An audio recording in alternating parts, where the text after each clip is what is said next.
하나님 우리에게 주신 말씀은 스가랴서 13장 1절로부터 9절까지의 말씀입니다.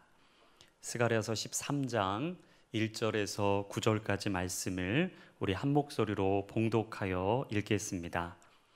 그날에 죄와 더러움을 씻는 셈이 다윗의 족속과 예루살렘 주민을 위하여 열리리라.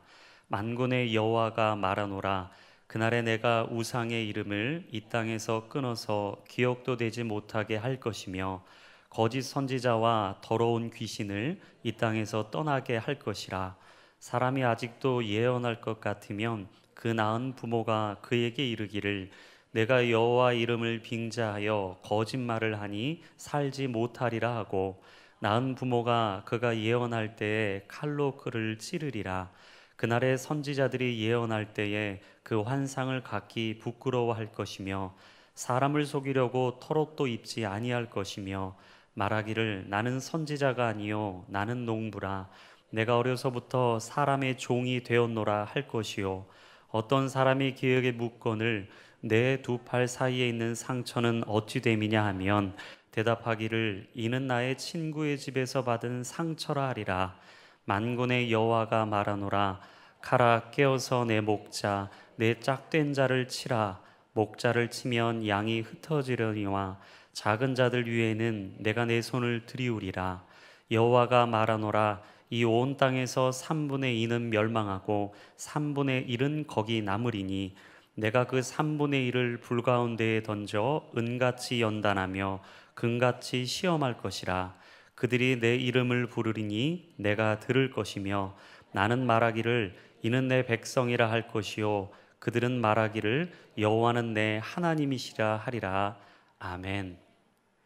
오늘 본문의 제목으로 설교를 시작해 보려고 합니다.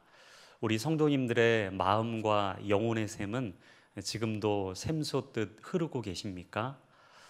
우리 성도님들 잘 아시는 찬송가 258장 보혈, 샘물과 같은 보혈은 이 찬송은 회개와 용서를 주제로 쓰여진 찬송입니다. 이 찬송을 작사 작곡한 윌리엄 카우퍼라는 사람은 6살 때 사랑하는 어머니를 먼저 떠나보내고 고아원에서 자신의 삶을 살았다고 합니다. 홀로 그 고아원에서 시간을 보내는 것이 얼마나 버겁고 힘들었겠습니까? 그는 고아원에서 자라면서 평생토록 우울증에 시달렸습니다. 그도 그럴 것이 어린 나이에 고아원에서 홀로 그 시간을 감당하고 생전부지 알지도 못했던 사람들과 함께 그 세월을 함께 한다는 것은 여간 어려운 일이 아니었을 겁니다.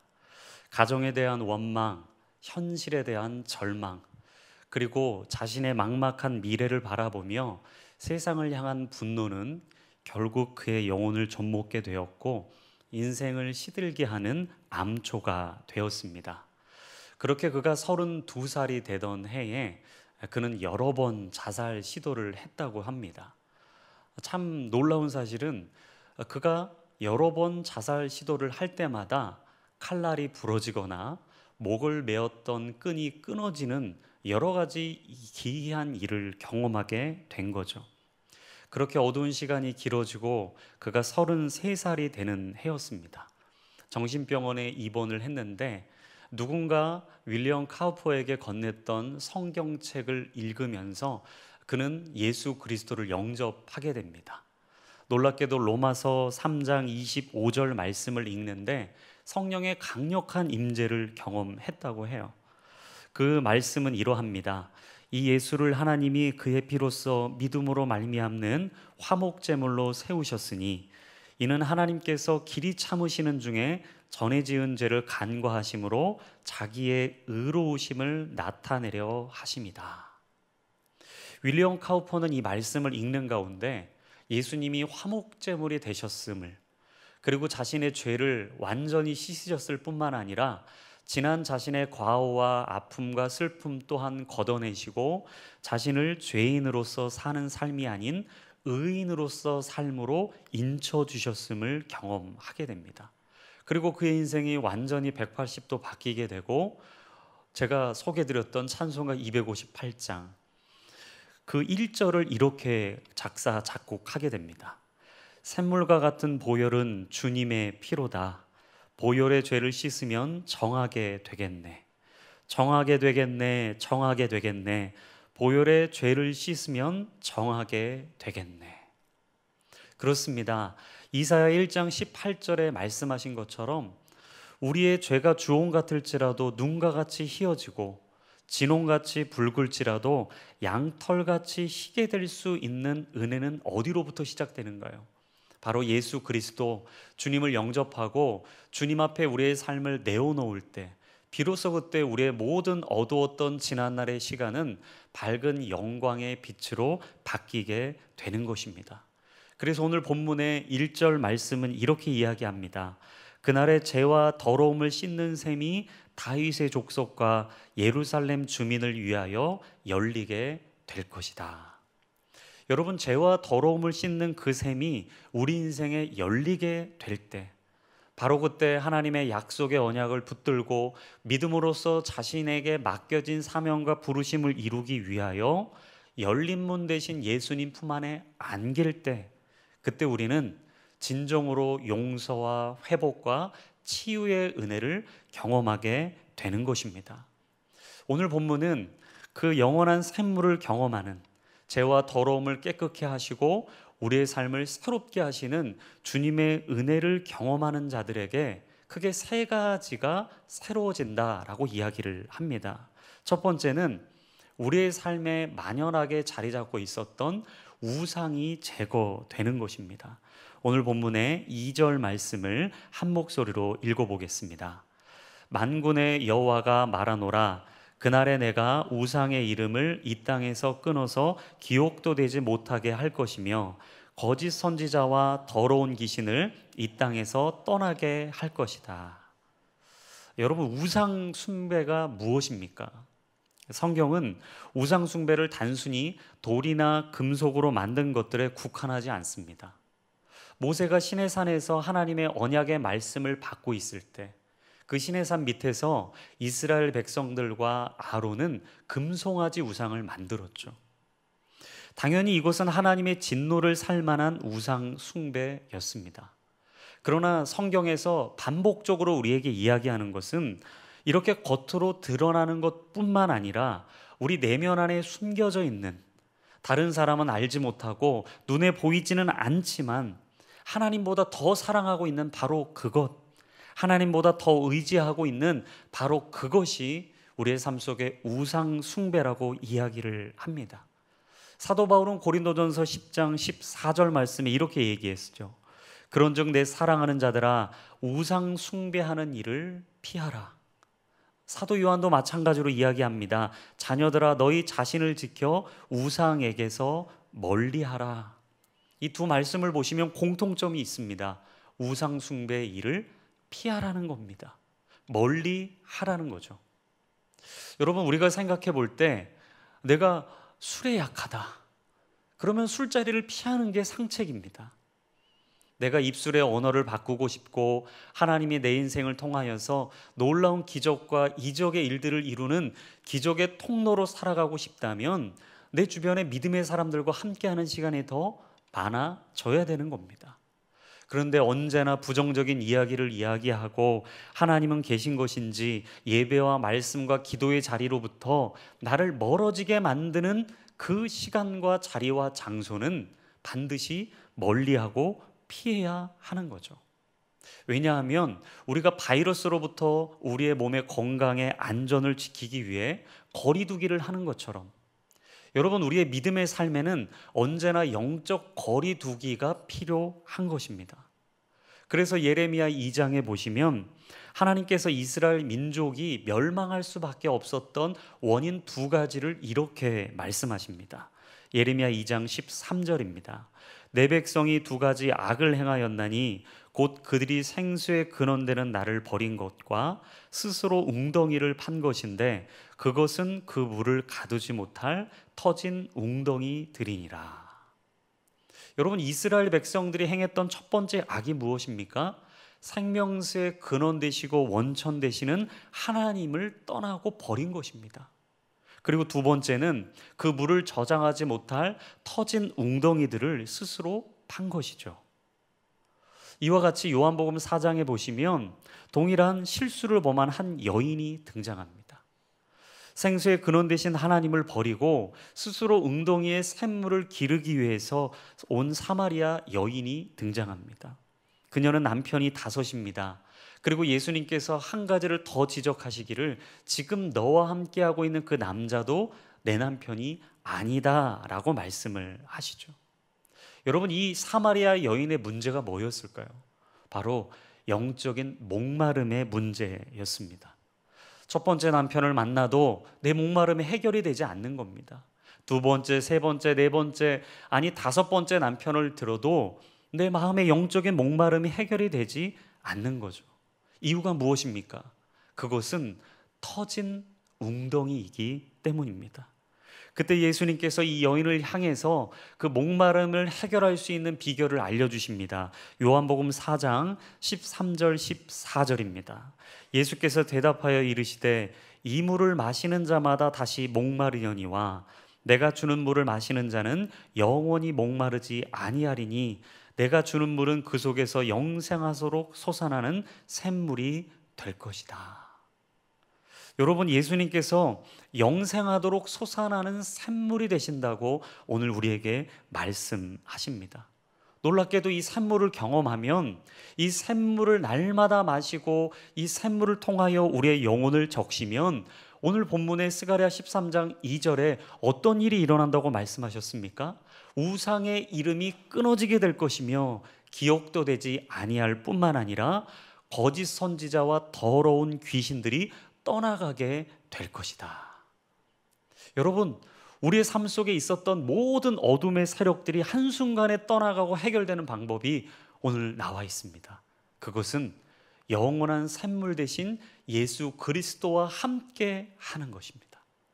우리 성도님들의 삶 속에 그 영원한 생명이 솟아나기를 바랍니다. 그 샘물 대신 예수 그리스도와 함께 우리의 영혼의 목마름을 해결하시고 우리의 삶을 줄이게도 아니하시며 영원한 양식으로 채우시는 예수 그리스도와 함께 믿음으로 절망에서 일어나실 뿐만 아니라 우리의 삶의 우상을 제거하고 새로운 영적인 회복을 이루어 가시기를 간절히 소원합니다. 그리고 두 번째, 오늘 우리 안에 제거되는 게 있는데 그게 바로 거짓이 제거된다라는 겁니다. 오늘 본문의 3절에서 6절까지의 말씀을 우리 한 목소리로 읽어보겠습니다. 사람이 아직도 예언할 것 같으면 그 낳은 부모가 그에게 이르기를 내가 여호와의 이름을 빙자하여 거짓말을 하니 살지 못하리라 하고 낳은 부모가 그가 예언할 때 칼로 그를 찌르리라. 그날에 선지자들이 예언할 때 그 환상을 각기 부끄러워할 것이며 사람을 속이려고 토롯도 입지 아니할 것이며 말하기를 나는 선지자가 아니요 나는 농부라. 내가 어려서부터 사람의 종이 되었노라 할 것이요 어떤 사람이 그에게 묻기를 내 두 팔 사이에 있는 상처는 어찌 됨이냐 하면 대답하기를 이는 나의 친구의 집에서 받은 상처라 하리라. 여러분, 우리가 흔히 말과 행동이 하나라는 뜻으로 말한 대로 행동하고 거짓 없이 살아간다는 말로 언행일치라는 사자성어를 이야기하죠. 근데 오늘 3절부터 6절에 보니까 언행불일치를 하고 있는 자들의 모습을 보게 됩니다. 여러분, 잠언 6장에 보시면 하나님께서 미워하시고 싫어하시는 것을 크게 6에서 7가지 정도 있다라고 성경은 말합니다. 우리 잠언 6장 16절에서 19절까지 말씀입니다. 여호와께서 미워하시는 것 곧 그의 마음에 싫어하시는 것이 67가지이니 곧 교만한 눈과 거짓된 혀와 무죄한 자의 피를 흘리는 손과 악한 계교를 꾀하는 마음과 빨리 악으로 달려가는 발과 거짓을 말하는 망령된 증인과 및 형제 사이를 이간하는 자이니라. 여기 보시면 크게 한 7가지 정도를 말합니다. 근데 놀라운 것은 이 7가지 중에 2번이나 반복되는 게 있어요. 그게 무엇입니까? 거짓된 혀와 거짓을 말하는 망령된 증인이다. 여러분, 이 정도로 하나님이 거짓을 싫어하십니다. 아니, 미워하시고 증오하십니다. 왜냐하면 하나님은 거짓과 함께 하실 수 없는 분이세요. 잠언 12장 22절 말씀에도 거짓 입술은 여호와께 미움을 받아도 진실하게 행하는 자는 그의 기뻐하심을 받는다라고 말씀을 합니다. 여러분, 왜 거짓의 입술이 여호와께 미움을 받는지 아십니까? 그 이유는 거짓은 사단 마귀의 특징이기 때문이에요. 요한복음 8장 44절 말씀에 보면 마귀, 사단, 바로 그들의 특징을 이렇게 말합니다. 그는 거짓말쟁이요 거짓의 아비가 되었습니다. 사단 마귀는 늘 거짓말을 이야기합니다. 너는 죄인이야. 너는 끝났어. 너는 안 돼. 너희 가정은 소망이 없어. 네가 아무리 도전하고 시도하고 변화하려고 해도 너는 절대 바뀔 수 없어. 어찌 보면 찬송가 258장을 지었던 윌리엄 카우퍼가 늘 33해가 되도록 그 거짓과 참소의 거짓말에 무너지고 깨어졌던 것처럼, 여러분, 사단 마귀는 우리로 하여금 그 거짓에서 무너지게 만듭니다. 그리고 거짓의 올무에 빠지게 만들죠. 근데 하나님은요, 믿음의 사람들로 하여금 이 거짓을 걷어내길 원하세요. 왜냐? 그 거짓이 있으면 하나님께서 일하실 방법이 없기 때문입니다. 맹렬한 추격자 되신 하나님께 완전히 붙들렸던 한 사람이 있죠. 그는 아브라함입니다. 여러분, 우리가 아브라함 하면 가장 먼저 떠오르는 단어가 뭐죠? 믿음의 조상입니다. 믿음. 여러분, 믿음은 거짓과 반대되는 단어입니다. 근데 아브라함이 처음부터 믿음 있는 사람이 아니었어요. 진실한 사람이 아니었습니다. 그는 창세기 12장으로부터 하나님께 콜링을 받고 그 영적 콜링에 순종하여 보이지도 않고 들리지도 않고 밟아보지도 않은 그 약속의 땅으로 나아가는 그 순간부터 그는 거짓과 싸워야 했어요. 왜냐하면 창세기 12장 12절 13절 말씀에 보시면 그가 애굽 사람이 그대를 볼 때 이르기를 이는 그의 아내라 하여 나는 죽이고 그대는 살리리니 원하건대 그대는 나의 누이라 하라. 그러면 내가 그대로 말미암아 안전하고 내 목숨이 그대로 말미암아 보존되리라 하니라. 보시면 자신의 사랑하는 아내 사라를요, 누이라고 거짓말을 합니다. 분명히 하나님께서는 약속의 자녀를 이를 통해 주실 것이라고 하셨는데 그의 마음에는 두려움이 있었어요. 어떤 두려움입니까? 너무나 이쁘고 아름다운 이 아내를 통해 자신의 목숨이 위태로울지 모른다는 두려움이었습니다. 한 아내의 남편으로서 저는 이 부분을 묵상할 때 과연 내 안에도 이런 두려움이 있는가 의문을 갖습니다. 저는 한 번도 이런 두려움을 느껴본 적이 없기 때문에 이 마음을 제가 다 이해할 수는 없지만 아마도 아브라함 마음 가운데 이 두려움이 있었던 것 같아요. 근데 여러분, 그 두려움은 사실은 거짓이었죠. 왜냐하면 이 아브라함이 거짓 때문에 한 번뿐만 아니라 창세기 20장에 가보면 두 번째 또 자신의 아내를 누이라고 거짓말을 합니다. 아브라함이 블레셋 지역에 있는 이 그랄 땅으로 자신의 거주지를 옮겼어요. 근데 그곳에 있는 그랄 왕 아비멜렉이 자신의 아내를 보고 너무나 아름답고 미인이어서 이 아내로 삼으려고 하죠. 그때도 동일하게 아브라함이 이 사라를 자신의 누이라고 거짓말로 속입니다. 근데 놀랍게도 하나님이 아비멜렉에게 꿈에 찾아가시고 그 꿈을 통해 이는 아브라함의 아내임을 알려주세요. 여러분, 하나님은 이렇게 집요하세요. 완전히 거짓이 제거되도록, 그의 삶이 완전히 바뀌고 새로워질 수 있도록 하나님은 우리가 생각하지도 못했던 방법으로 우리의 삶에 찾아오시는 겁니다. 그리고 하나님께서 그 아브라함으로 하여금 한 번 있었던, 아니 두 번째 벌어지고 있는 이 실수와 잘못과 거짓을 완전히 제거하기를 원하시는 거죠. 놀랍게도 하나님께서 그 아브라함에게 있었던 모든 거짓을 완전히 뿌리 뽑고 난 이후 창세기 21장에 가보면 어떤 일이 벌어집니까? 하나님께서 약속하시고 언약으로 말씀해 주셨던 하나님의 아들 이삭이 태어나게 되는 거예요. 여러분, 우리의 삶에 거짓이 제거돼야 하나님의 언약이 성취됩니다. 우리의 삶에 어두웠던 거짓이 뿌리 뽑혀야 하나님의 약속이 이루어지는 것입니다. 그래서 우리는 기억해야 합니다. 불순종은 약속의 지연이고 순종은 언약의 성취라는 사실이에요. 아브라함은 창세기 20장으로부터 하나님이 말씀하셨던 그 거짓을 완전히 뿌리 뽑기로 결단합니다. 그리고 기적의 현장, 생명의 현장, 하나님의 놀라운 손길을 향해 그는 하나님의 뜻을 향해 걸어가기 시작하죠. 그리고 25년 동안 그토록 기다리고 고대하고 소망했던 아들 기쁨이라는 이름의 이삭을 낳습니다. 그들에게 거짓이 있을 때 어떤 마음이 있었습니까? 우리는 안 돼. 우리는 끝났어.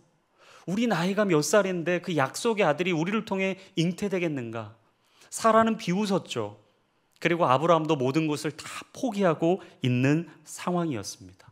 하지만 이사야 55장 9절의 말씀처럼 하나님의 생각은 그들의 생각과 전혀 달랐습니다.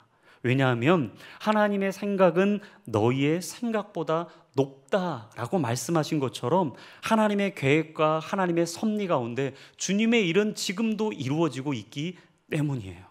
그래서 우리는 다시 한번 우리의 마음에 새겨야 합니다. 불순종은 방황을 낳지만 순종은 약속을 향한 길을 여는 것입니다. 오늘 우리 성도님들의 삶 속에 하나님이 거룩한 부담감을 주시며 그 거짓이 제거되기를, 우상이 제거되기를 원하십니까? 그렇다면 오늘 믿음으로 순종하시고 믿음으로 반응하시길 바랍니다. 그러할 때 우리의 삶에 있었던 모든 막힌 문이 열리고 무너졌던 자리가 보수될 뿐만 아니라 주님의 약속과 언약이 성취되는 그 자리로 우리의 삶을 인도해 가시는 선한 목자 되신 예수 그리스도와 함께 믿음으로 승리하게 될 줄로 믿습니다. 마지막 세 번째, 우리의 삶에 예수 그리스도의 보혈의 샘물이 솟을 때 무엇을 제거해 주시는가? 마지막, 믿음의 불순물을 제거하신다라는 거죠. 우리 오늘 본문의 8절과 9절의 말씀을 함께 읽어보겠습니다. 여호와가 말하노라, 이 온 땅에서 3분의 2는 멸망하고 3분의 1은 거기 남으리니 내가 그 3분의 1을 불 가운데에 던져 은같이 연단하며 금같이 시험할 것이라. 그들이 내 이름을 부르리니 내가 들을 것이며 나는 말하기를 이는 내 백성이라 할 것이요 그들은 말하기를 여호와는 내 하나님이시라 하리라. 아멘.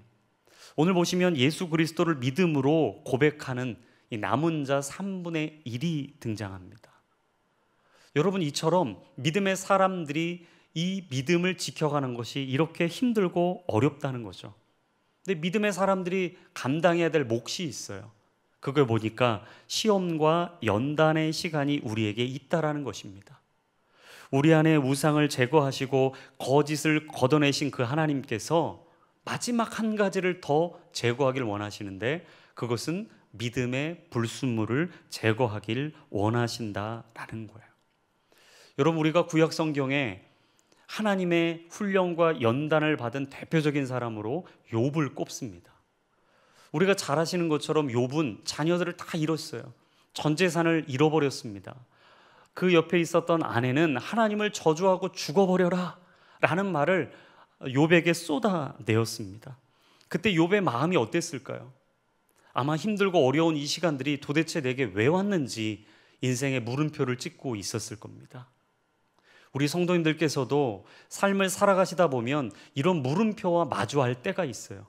이 육신의 질병이 왜 내게 찾아왔는지, 이 재정의 문제가, 관계의 문제가 왜 내게 찾아와서 내 뒷발목을 잡고 내가 앞으로 나아갈 수 없도록 나를 힘들고 어렵게 하는 것인지 마음이 부담스럽고 지치고 낭망이 되실 때가 있을 겁니다.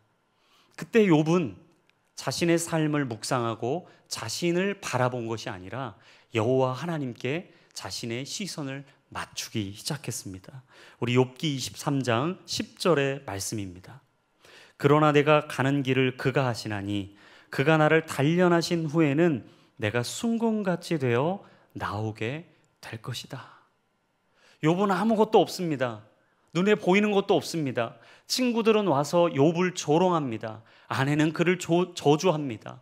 그리고 하나님의 역사는 도대체 언제 이루어질지 보이지가 않습니다. 막막합니다. 어두운 터널입니다. 근데 욥은 한 가지를 했죠. 그것은 자신의 믿음을 온전히 연단하시고 훈련하시고 세워가시는 여호와 하나님을 신뢰했다라는 거예요. 우리는 베드로의 3번의 예수님의 부인 사건을 압니다. 우리가 그 베드로의 실수와 이 문제를 바라보면서 한 가지를 알게 되죠. 그것은 베드로는 이 3번의 예수님의 부인을 통해 평생 씻을 수 없는 상처가 내면에 있었다라는 거예요. 아무리 믿음을 더욱 견고하게 하고 믿음의 다른 박질을 하려고 해도 사단 마귀가 거짓으로 베드로의 발목을 잡았겠죠. 너는 예수님을 부인한 사람이야. 너는 아무것도 할 수 없어. 네가 그 일을 해도 하나님은 너를 통해 일하시지 않을 거야. 그때마다 베드로 마음 가운데 불시험과 연단이 찾아왔습니다. 그때 베드로가 베드로전서 4장 12절 13절에 이렇게 말했어요. 우리 한 목소리로 한번 읽어보겠습니다. 사랑하는 자들아, 너희를 연단하려고 오는 불시험을 이상한 일을 당하는 것 같이 이상히 여기지 말고 오히려 너희가 그리스도의 고난에 참여한 것으로 즐거워하라. 이는 그의 영광을 나타내실 때에 너희로 즐거워하고 기뻐하게 하려 함이라. 아멘. 베드로에게 찾아오는 이 불시험, 근데 그는 그 시험이 찾아올 때마다 이상한 일을 당하는 것처럼 여기지 않았다라고 말합니다. 그리고 베드로가 고백하기를 너희가 그리스도의 고난에 참여하는 것으로 즐거워하라. 여러분, 고난에 참여하는데 어떻게 즐거워할 수 있습니까? 요즘 우리 가정이, 우리 자녀가 불시험을 당하고 있는 것처럼 보이는데 여러분, 어떻게 우리가 기뻐하며 즐거워할 수 있을까요? 근데 오늘 베드로가 말합니다. 너희로 즐거워하고 기뻐하게 하려 하십니다. 그러니까 하나님께서 우리를 기쁨의 자로 받으신다라는 거예요. 여러분, 주님이 오늘 우리 성도님들의 삶을 기뻐 보고 계십니다. 흐뭇하게 바라보십니다. 우리의 삶을 주목하여 보십니다. 이유가 무엇입니까? 사도 베드로가 말했던 이 말씀처럼 바울이 이야기했어요. 로마서 5장 3절 4절 말씀에 다만 이뿐 아니라 우리가 환난 중에도 즐거워하나니 이는 환난은 인내를, 인내는 연단을, 연단은 소망을 이루는 줄 알미라. 여러분, 마지막 우리의 불시험과 연단의 끝에는 무엇이 있다고 말합니까? 소망이 있다라는 거예요. 여러분, 믿음의 역사를 통틀어 보면 하나님의 거룩한 일을 감당했던 사람들의 공통점이 있습니다. 그것은 끊임없이 하나님을 갈망했다라는 거예요. 그 갈망했던 그들의 삶 속에 하나님은 그들을 훈련하시고 연단하시고 불시험을 통해 하나님의 사람으로 빚어 가셨습니다. 여러분, 신앙이 무엇입니까? 물을 붓는 것이 아니라 샘물이 터져 나오는 거예요. 우리의 삶 속에 끝없는 그 물을 내게 채우려고 아무리 노력해도 우리의 영혼은 터진 웅덩이와 같습니다. 하지만 영원한 샘물이 우리 가운데 솟아날 때 하나님께서는 우리의 삶을 빚으시고 만드시고 이끌어가고 계심을 우리가 기억하게 되는 거죠. 그래서 우리 입술에 불평과 불만과 원망이 있다면 그 불평은 곧 절망을 부를 것이지만 우리가 믿음으로 노래하고 하나님을 찬송하며 여호와의 이름을 부르짖을 때 우리 안에 영혼의 샘물은 솟아나게 될 줄로 믿습니다. 그렇게 하나님께서는 우리에게 찾아오세요. 그리고 말씀하시고 그 믿음의 불순물의 찌꺼기를 완전히 제거하기를 원하시죠. 왜냐? 세상이 끝없이 우리에게 적당한 순종을 종용하지만 하나님께서는 오늘도 절대적인 순종을 원하시기 때문입니다. 오늘 우리의 삶 속에 우상이 있습니까? 거짓이 있습니까? 믿음의 불순물 찌꺼기가 있습니까? 하나님은 그것들을 완전히 제거하길 원하세요. 그리고 매일의 삶 속에 하나님을 찬송하며 감탄하며 감동하며 즐거이 주님을 바라보는 믿음의 사람으로 살아가는 하나님의 사람으로 우리를 세우기를 원하십니다. 근데 그런 사람을 오늘 어떻게 바라보시는가? 오늘 본문의 9절 마지막에 보니까 이는 내 백성이라 할 것이요 그들은 말하기를 여호와는 내 하나님이시라 하리라. 여러분, 하나님이 우리를 백성이라 여기시고 우리는 그 하나님을 여호와 하나님, 내 인생의 주민으로 바라본다. 회개는 선택이 아닙니다. 우리를 살리는 절대적인 명령입니다. 돌이키면 살아납니다. 믿음으로 일어서면 하나님께서 일어선 그들을 통하여서 하나님의 놀라운 일을 이루십니다. 그래서 미국의 유명한 복음 전도자요 믿음의 거룩한 종이었던 토니 에반스 목사님이 이런 말씀을 하셨어요. 보잘것없는 우리의 삶에 성령의 강물이 흐르면 고물이 보물되는 기적이 일어난다. 여러분, 아무리 이스라엘 백성들이 고물처럼 보이고 버려진 것처럼 보이고 아무 일도 할 수 없는 것처럼 보였지만 하나님께서는 그 70년의 포로 생활을 마무리 짓게 하시고 성전을 재건하시고 말씀을 흥황케 하시고 믿음의 거룩한 일을 감당할 수 있는 하나님의 민족으로 세워주셨어요. 그렇다면 오늘 이 자리에 있는 우리 성도님들의 삶 또한 하나님이 붙드십니다. 우리의 가정 또한 하나님이 일으켜 주실 줄로 믿습니다. 그리고 아무리 인간적인 눈으로 보기에는 희망이 없고 절망뿐인 이 나라 이 민족, 하나님께서 끝까지 의에 오른손으로 붙드실 뿐만 아니라 하나님의 통치와 그 능력이 이루어지고 하나님의 거룩한 일들을 이루어갈 수 있는 놀라운 하나님의 보물로 이 민족을 세워주실 줄로 믿습니다. 우리의 삶에 영혼의 샘물이 아직 흐르고 있습니까? 우리의 삶에 제거해야 될 것들이 있지는 않습니까? 오늘 주님께서 믿음으로 바라보는 그 백성들을 향해 말씀하십니다. 내가 너의 삶에 고물과 같은 그 삶을 보물로 바꿔줄 것이다. 그리고 하나님께서 오늘 우리를 하나님의 백성으로 여기신다 말씀하십니다. 믿음으로 주님을 바라보십시오. 마음의 문을 열고 주님을 초청하십시오. 그 성령 하나님께서 우리의 삶을 통해 일하실 때 우리는 이전에 한 번도 경험해 보지 못했던 하나님의 놀라운 기적의 역사의 현장 가운데 발을 딛게 될 줄로 믿습니다. 오늘 이 믿음을 가지고 주님을 바라보며 고대하고 기대하고 소망하며 나아가시는 모든 성도님들의 삶 속에 새로운 기적의 일들이 이루어지고 하나님의 뜻이 성취되는 역사가 있기를 주님의 이름으로 축원합니다. 우리 이 말씀을 기억하며 함께 찬송하며 나아가길 원합니다. 주께로 가까이 나아갈 때 주님은 반드시 우리의 삶을 새롭게 변화시켜 주실 줄로 믿습니다.